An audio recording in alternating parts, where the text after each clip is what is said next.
Hello, Hive Mind, and welcome back to another episode of Commanding the Market. I'm your host, Nathan Hale, the MTG Librarian. I am joined once again by my co-host, Trent Richardson. Happy St. Patrick's Day. I got a brew here to celebrate.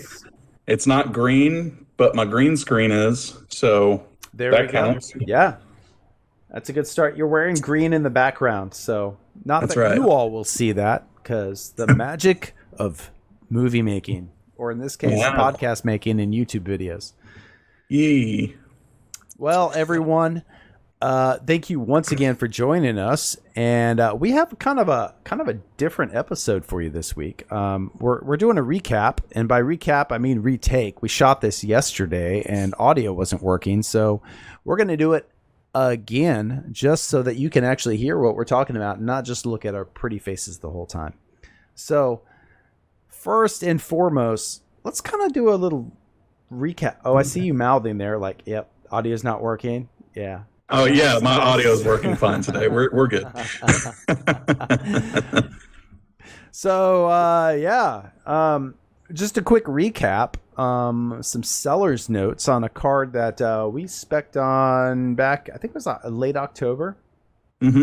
Vona's Hunger from Ixalan, or Rivals of Ixalan, I think more accurately, which is instant for 2 and a black. With Ascend, if you control 10 or more permanents, you get City's Blessing for the rest of the game, and each opponent sacrifices a creature. And if you have the City's Blessing, instead, each opponent sacrifices half the creatures he or she controls, rounded up. When we talked about this card, we said this card is powerful and way overlooked currently, and people are figuring it out. Yeah, this card is fire. And speaking of fire. Speaking of fire, we were picking these up for $0.25 in bulk. Yeah. Back I guess at this point about 6 months ago when we talked about it. It's now at a market price of $5.26 with a mid of $6.67. And I don't think we've seen the top of this. I've sold a couple copies just to recoup my initial costs. I sold one for $3 and another for $4. But I'm not selling any more at this point because I don't think we're at the top of this card's value. Yeah, I don't think we're at the top. I don't think it's going to ever hit 10. It'd be very hard pressed to hit 10. But who knows? I've been wrong before. My advice, if you bought in with us, you got 40 copies, sell 30 of them. Sell some. Basically, I say sell back to make back what you spent, plus a little profit. Sit on the rest. Don't sit too long. I could see this card getting reprinted in like a commander deck, but this card is very good. And Turgrid's pushing this, and we've seen a lot of black cards recently get pushed thanks to Turgrid, thanks to Tiny Bones. Mono black is really kind of coming out strong. It is recently. It is very much so, and Vona's Hunger is got to be a staple in all those decks. It's so good. It just has to be so good. And if it's not, it should be. But judging by the price hikes, I imagine it's starting to be. So, so good on us. Pat on the back. Good on you if you followed. And man, let's make some more money happen here. Oh, yeah. Now, speaking of making money, we're going to talk about some gold today, right? Gold bordered. Gold bordered, to be specific. So, it's interesting. The World Championship decks, for those of you who aren't familiar, they were decks that were reprinted of what the top tier decks were that played in the championships for those years for Standard. Now, some of these cards, and they look like normal cards on the front, except they have a gold border instead of a black border. On the back, they have a different back than a normal Magic back. They'll say like World's Championship Tokyo 1999 or whatever have you. Kind of like the collector's edition cards of a while back that had the squared corners. These are not technically tournament legal cards.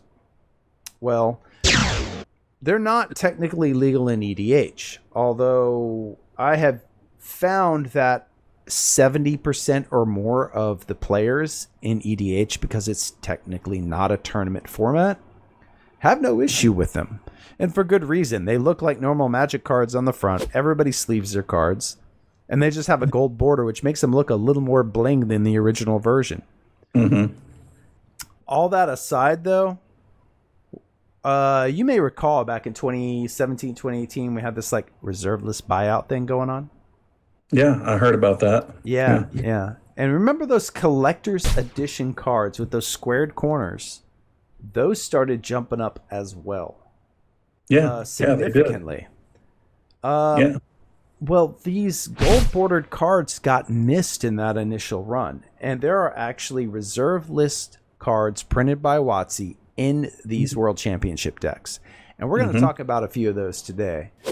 The argument is, since they're not tournament legal, can they actually not just gain value but hold that value?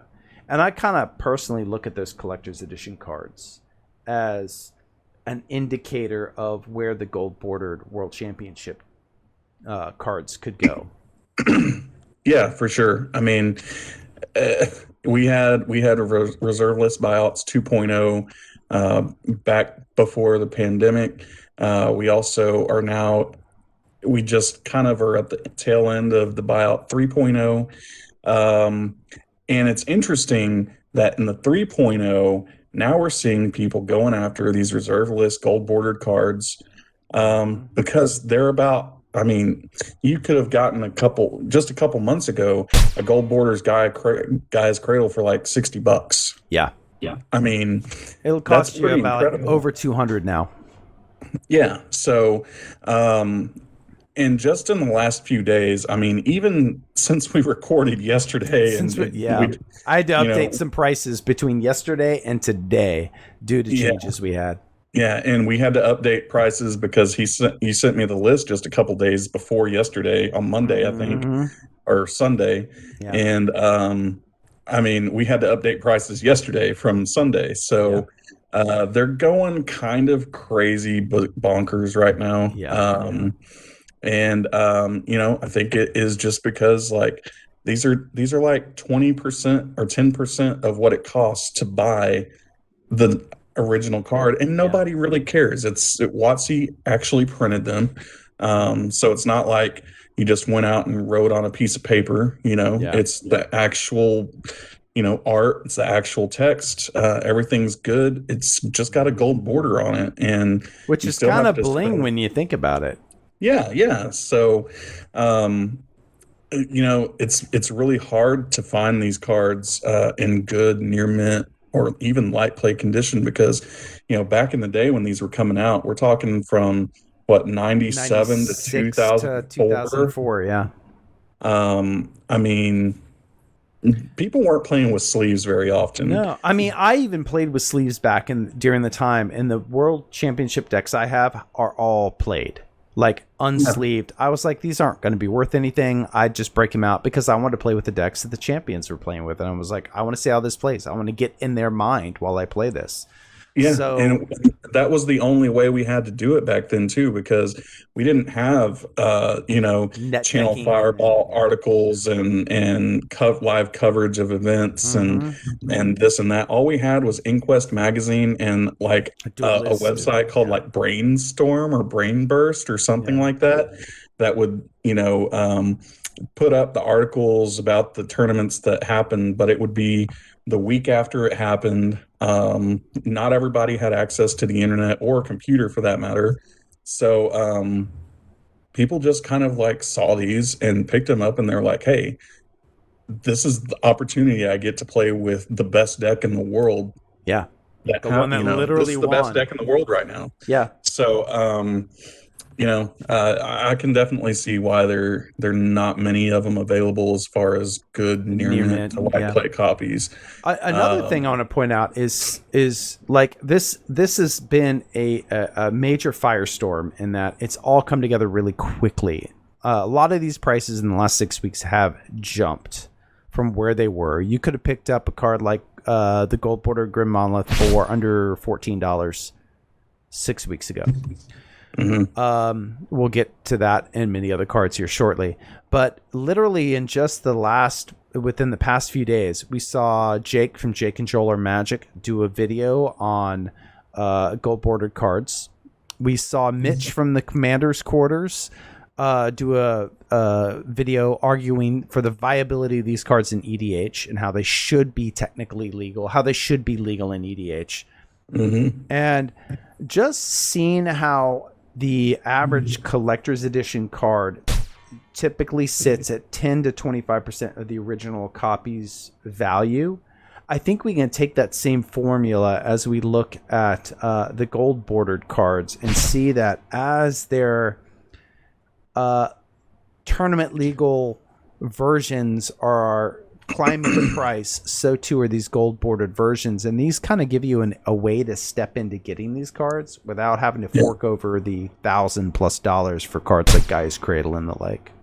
Now, I might argue that because these things don't have squared corners, they're probably gonna be even closer to the price of the original, against collector's edition, just because it doesn't have square corners. So makes it much more playable in a sleeve. Yeah. So so do you mean 10 to 25% like below the original? Or? Yeah. Typically they typically run the collector's edition. Typically you can pick up, say for example, Badlands for about 25% of price of the. Now, granted, this is looking at the beta equivalent, not the unlimited or revised equivalent. If we were looking at that, then a collector's edition Badlands, for example, will run you about $100 cheaper than a revised Badlands, which means it's roughly 70% the value of the legal, quote unquote, revised version of that card. Okay. If you're comparing apples to apples and say these are comparable to beta, for whatever reason you decide beta over alpha in that instance, then the numbers vary. But regardless, these give a lot of players an entry point to very powerful cards that are typically outside of their affordability range. And right now there's still affordable options to pick up. And they're also, I think, strong spec options. I'm gonna talk about this first one here. Yeah, so the first one, I mean, this is probably the most affordable to get into by comparison to its right by comparison to tournament its legal OT, version. for sure. Yeah, Grim Monolith. Yeah. So printed in the 99 Kai Bud and the 2000 John Finkel. Grim Monolith played in over 13,000 decks. Again, probably would be double that or even quadruple that if people had access to it for the low market price of $33, which nobody does. Nobody even has access to the gold bordered anymore for market price of $33. You can't find them. No. The mid on it for the gold border version, 70 to 99, depending on which version and play scale. Yeah. Card Kingdom, they still do. I checked a few hours ago, $59.99. They have 6 of one and 8 of another in stock. Card Kingdom completely out of stock at $60. TCG, you can get them as low as $55 near mint, but there's only 60 copies available between all versions. eBay, $40 and up. I checked; it's 65 now. Yeah, so I mean, and again, 40 was yesterday. Yeah, that's how fast these are moving. Yeah, so I picked up. I managed to get 3 of these. I bid on a 4th one. I lost the bid. But yeah, I picked up 3 of these, and I paid under $35 for each copy I have, and that was via eBay. And like I said, now the cheapest you can find is $65. Yeah, or 60 at Card Kingdom. On eBay, I should say. Yeah. So, by far my favorite spec, the World Championship decks. Unlike Gaia's Cradle, which we'll get to here in just a minute, this card's been relatively underpriced Until recently. Until very recently. I mean, in the past 8 months, it's nearly tripled in price. I mean, you just bought them for under $40. I mean, the regular version's over 400. That's only a 10% of what the original costs. I mean, that's a huge spread between the two. I mean, huge. So even at $60, it's still a pretty strong pickup. I mean, considering that eBay has no listings under $65. Car Kingdom, you can get them for $59.99. And again, I want to point out that average spread falls between 10 and 25%, with most of them leaning towards 25% with the collector's edition cards, which means that this could possibly get up to about $300. Well, 25% of the original price, which means easy 125 at its current 400. But I don't see Grim Monolith slowing down. It is a phenomenal card. It is every bit as good. I think it's better than Mana Vault. Yes, it costs one more mana, but you can hold up interaction and untap it before your turn. Whereas Mana Vault, you don't get that option. Plus, it doesn't hurt you like Mana Vault does. It doesn't ping you if it's not untapped. Right. Minor, but still a thing. Yeah, for sure. And far less printings of this card than Mana Vault. And, I mean, this is reserve list. Mana Vault isn't. Grim Monolith's so cool. It's been one of my favorite arts. And I don't really even know why. It's just an iconic art, you know? It's just that sweet, gothic monolith, you know? I mean, it's just creepy looking. Love that chippy artwork on that card. It's so good. Yeah, it's so good. I agree with you. Even at 60 right now with Card Kingdom, and you have the two different variants to choose from, I think it's a strong pickup. You know, you could argue as to whether the 99 version's better than the 2000 John Finkel version. When you look at the spread, the John Finkel version, the 2000 version, is worth slightly more. But I'm wondering if the 99 version has less printings. I don't think so. I think they probably have the same amount of printings. I think what it's akin to is, John Finkel. That's a big name. I mean, it's John. Although John Finkel and Kai Budd are 1 and 2 of all-time best Magic players, arguably. I mean, I don't think it's even arguable at this point. Well, I mean, LSV is pretty high up there, I gotta say. Well, yeah, he's like number 3 or 4, but no one will ever be as well. John Finkel was John Finkel is one of the first tournament guys ever. Kai Budd, however, I mean, his excellency over the span of like a 5 or 6 year period, he won everything. I mean, no one can do that anymore. Yeah. So, Kai Budd is kind of like the Tom Brady of Magic the Gathering. The GOAT. And John Finkel's kind of like the Joe Montana.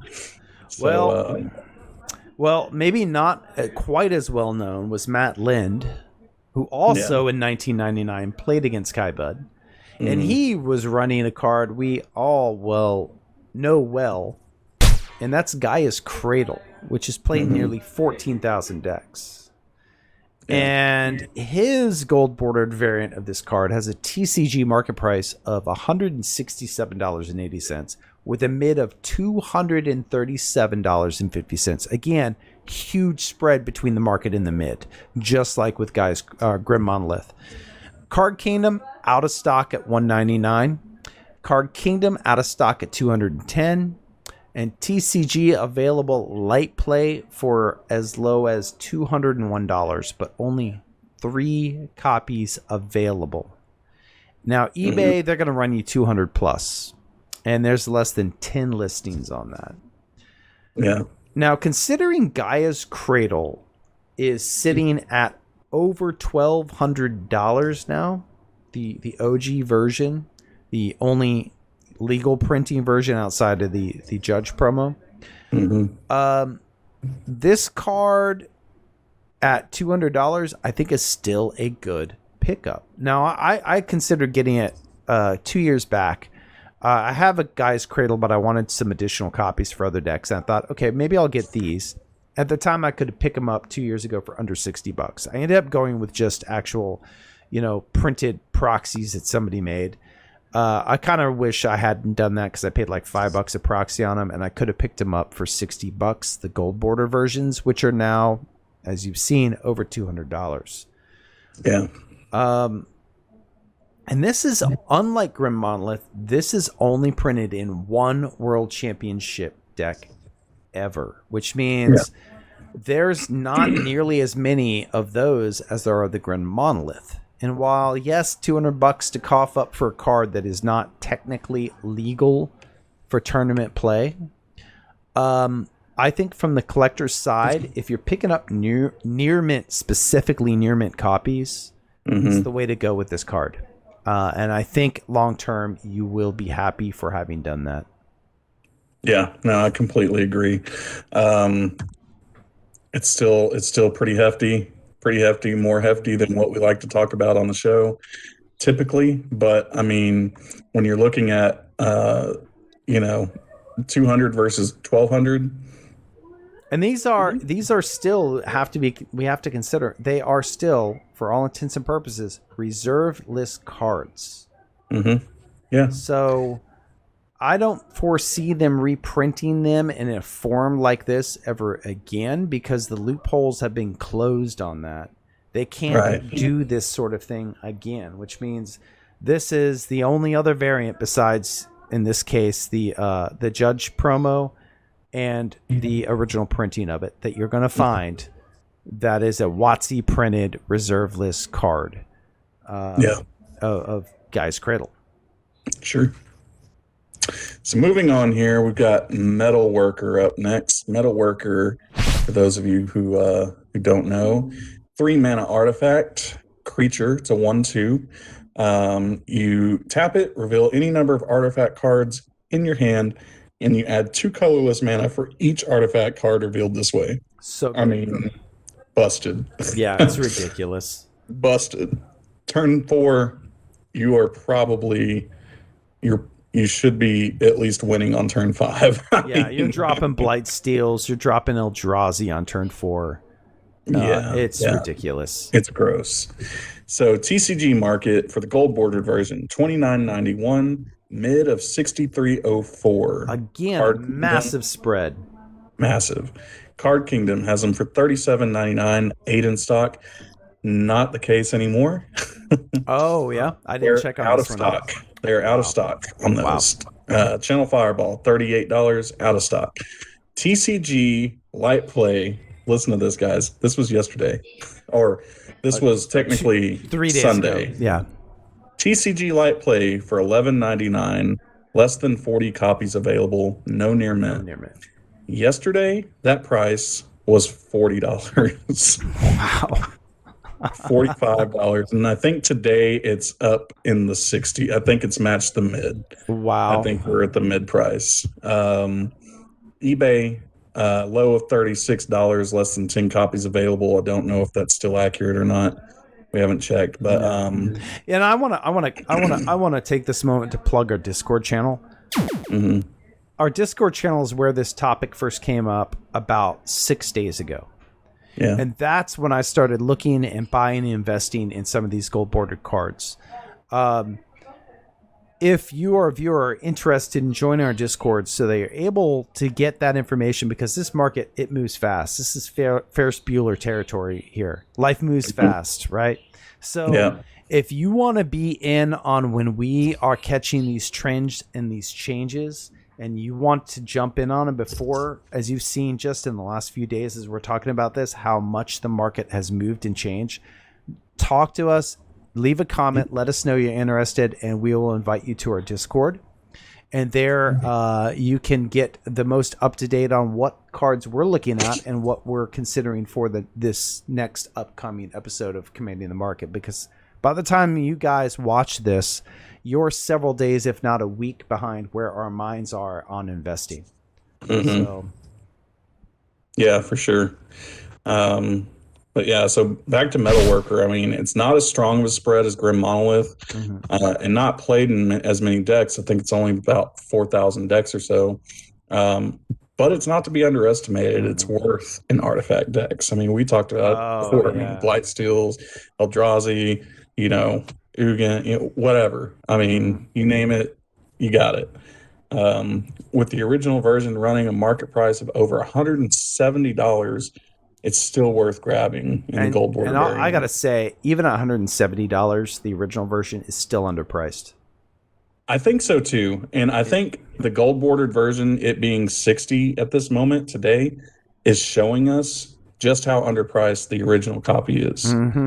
Because it is the closest of all reserved list cards to the original copy, how much it costs. It's basically, as of today, About a almost third. at half. Yeah. I mean, well, yeah, a little more, But I mean, more than a third. it's a phenomenal card, not to be underestimated. And if you're running a heavy artifact deck, it should be in there, period. Yeah, for sure. Well, we got one more here. And speaking of the counterpart, if you will, to artifacts, right? Yeah. Enchantments, right? Enchantments, that's right. Yeah, so replenish 3 and a white sorcery, return all enchantment cards from your graveyard to play. Very simple, very straightforward. Simple. Straight and to the point, does what you want to do. Yeah, you can pick these up in the 2000 Tom Vandalo deck, and that's the only deck it's printed in. TCG Market, $28.91. The mid of $37.99. Card Kingdom has them in stock for $39.99. Channel Fireball out of stock at $40. I mean, the original copy sitting around 120. So we're still about that third. Still decent price for these. And I mean, if you're running an Enchantress deck and you just haven't pulled the trigger on a replenish yet because it's $120 and you just don't want to do it because you already spent your $120 on your Sarah's Sarah's Sanctum? Yeah. Well, there you go. Now you have a $40 replenish that is blingy. Oh yeah. Yeah. So, but there's tons of these guys. I mean, there's the fetch lands. Those are like $9-10. So yeah, I picked up an Abeyance the other day for $4 near mint. Gold bordered Abeyance, which I think is running for a market of about $60. I was like, you know what, $4, I'll go in on that for the original version. Market $60. Yeah, it's not as much a staple of EDH as the other ones, which is why. But at $4, I was like, I don't mind picking that up.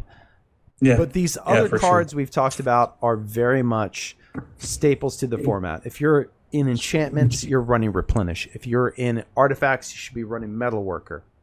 Gaia's Cradle, Grim Monolith are as staple it gets. They would be run in 5 times as many decks as they are if people could afford them.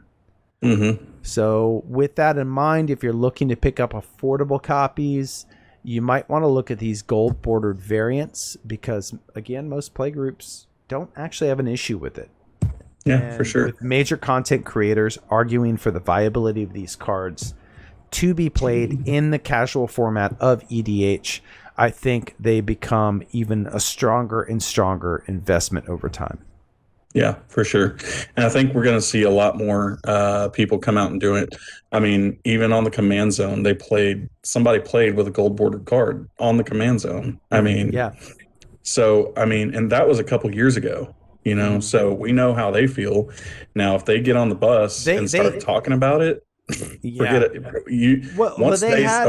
They had an episode about a year ago that was blinging out your deck, and they had DJ from Jumbo Commander on there talking about ways to bling out your deck. And one of those ways, in fact, Gaia's Cradle was the very card he was talking about, was the gold bordered variant of the card from the World Championship decks as a way to bling out your deck. Because as he pointed out on there, and many other content creators and players have pointed out, most people really don't mind. It's a game.